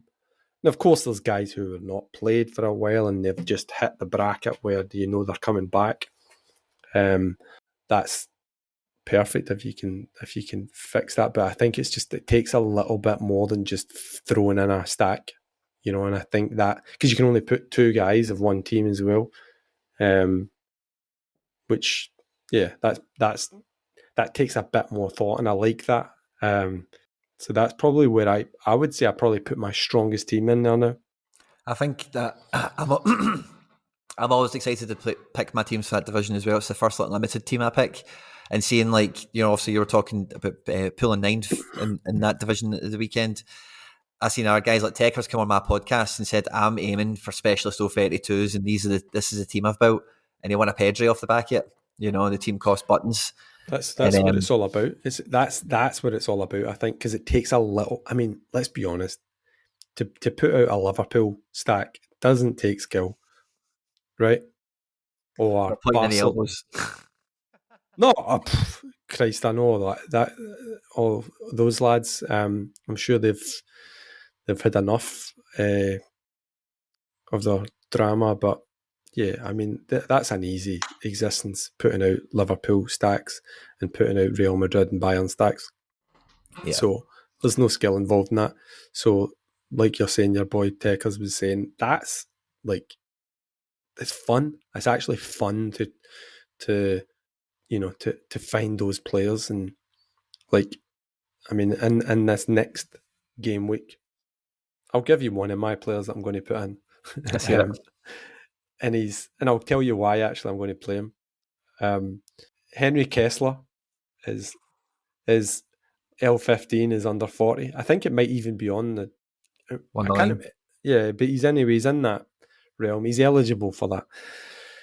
And he's going to be mine. And also obviously there's a gamble because they are they're playing away. I think they're playing away in Nashville. I might be wrong and that. But so there's that element, obviously, where they might just get smashed. Yeah. It could well be, because they've clearly not had that. No, they're not. It's Colorado. Is it Colorado? They might just get smashed, and They might not.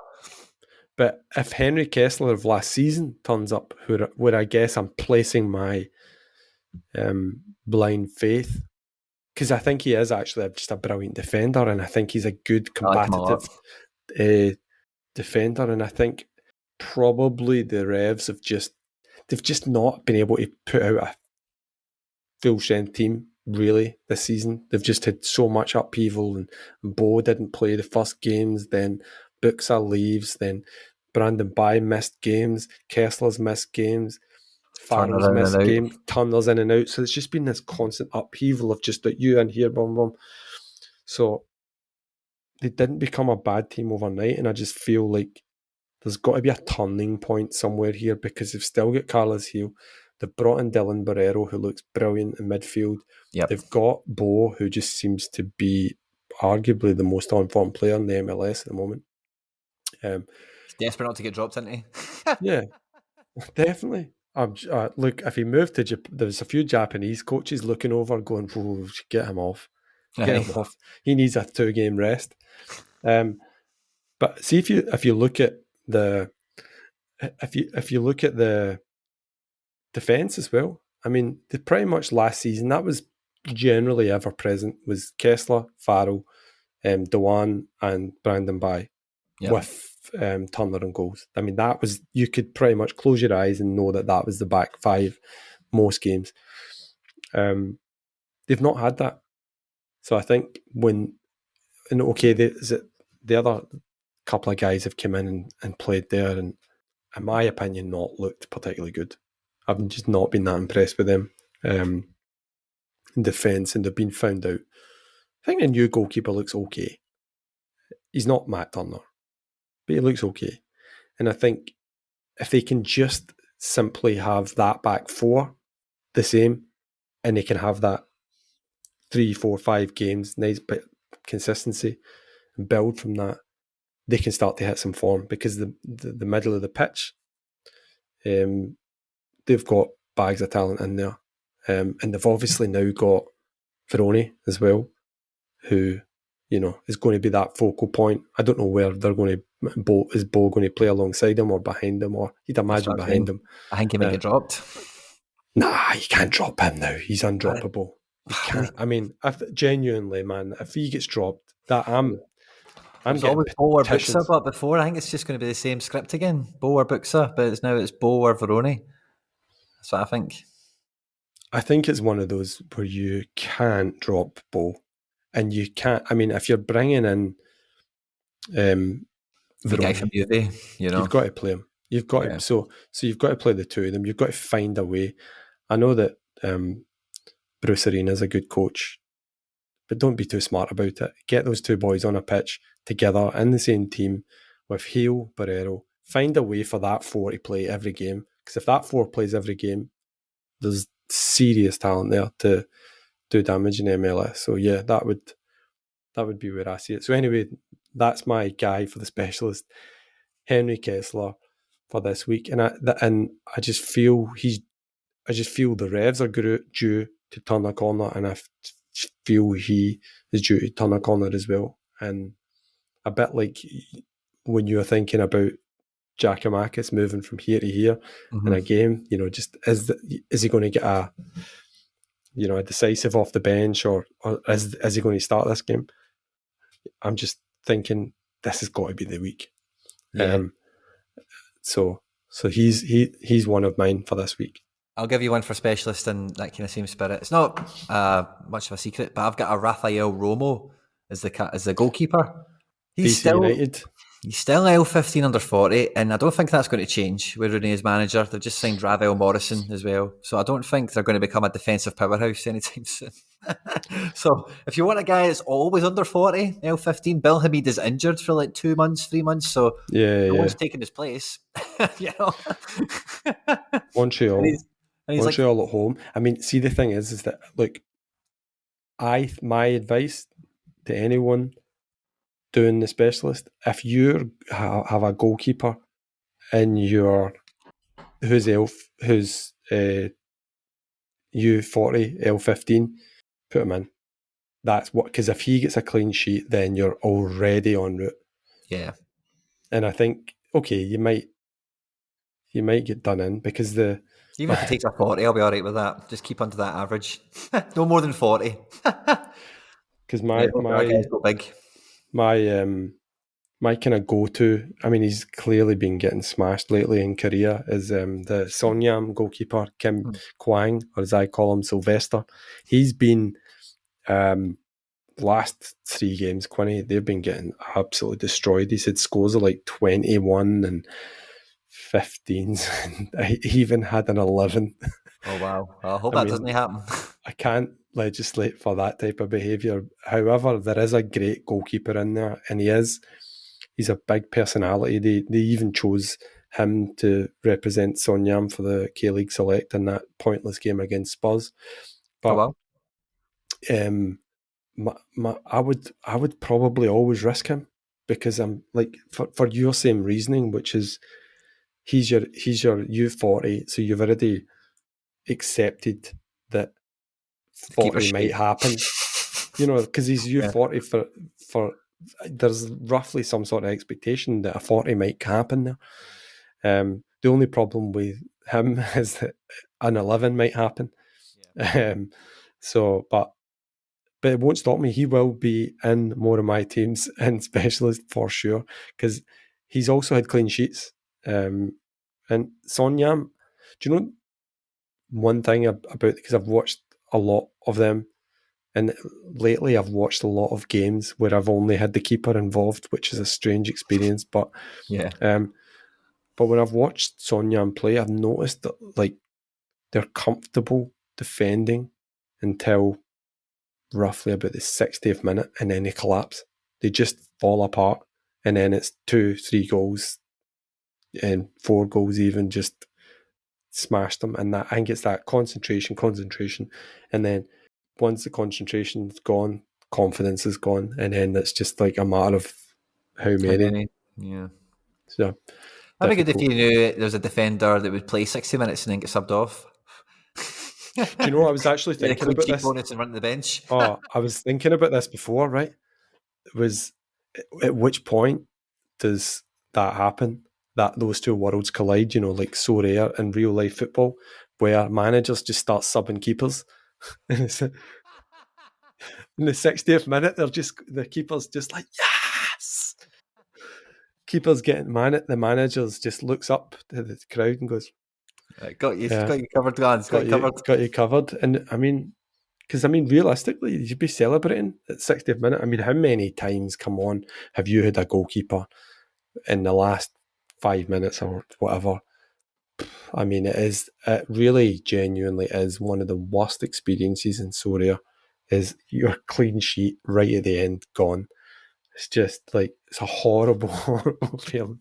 And I'm sure you've had it many times as well. You're sitting in a nice position, watching your little position, and then that comes in, and it's just like, everything collapses in the one moment. And if you're stacking as well, like as I do with Ulsan, and Ulsan just, I don't know what's going on with him defensively at the moment. They just seem to be desperate to concede. I mean, they're still winning games, but they're just leaking stupid goals. Just don't care. But it's like, it's straight away, as you say, it's like your goalkeeper and your defender just like instantly just totally collapsed. So yeah, maybe that is the new world. Get keepers subbed at 60 minutes, right on the buzzer. Just get the keeper going like that to the ref. Come on. Just kicking the ball out 60 minutes and just celebrating to the fans. Because just celebrate, the fans go, yes, he's delivered a clean 60. Like Joe Hart, Man City won the league, doing the aeroplane around the box. Yeah, yeah. It'd just be like Shun Takagi. He's taking the clean sheet home. He's on the bench. Oh, so good, so good. And do you know what? I'm not trying to incentivize the K League, but they do have that rule for the under 22 players. That could be the way for them to get in the action. Just sub their keeper 60th minute when it's a clean all sheet. under 23 goalkeepers for the first 60 minutes. Just no, because that would get too many people excited. Let's get the real deal keepers, and then let them get in and get their V25, and maybe let them take the brunt of losing The 4 points. goals. Yeah, because remember, you can have such a terrible game up until the 60th minute, but provided you keep a clean sheet, your 60 is in the bag. You can stick it in your little haversack or whatever it's called, and off you go into the night. enjoy your night. But yeah, I'd like that. That would be my Sorare path forward. Oh, I think for a chat that's been dominated by goalkeepers, I think that's a great little point for us to stroll off into the night. Yes. Mark, it's been an absolute pleasure. I think we could have done this for an hour, 5 hours or something. Thanks for hanging out with me and chatting You're gibberish. very welcome. It's been a pleasure, mate. Been a pleasure. Good luck this game week, mate. I look forward to seeing you in top 10s again. Thanks a lot, and you too, man.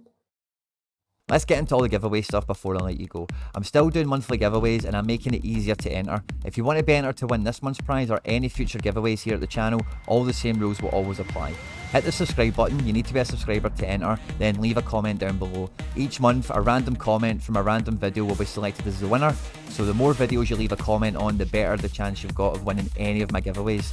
All the winners are announced at the end of videos the same way as we're doing here.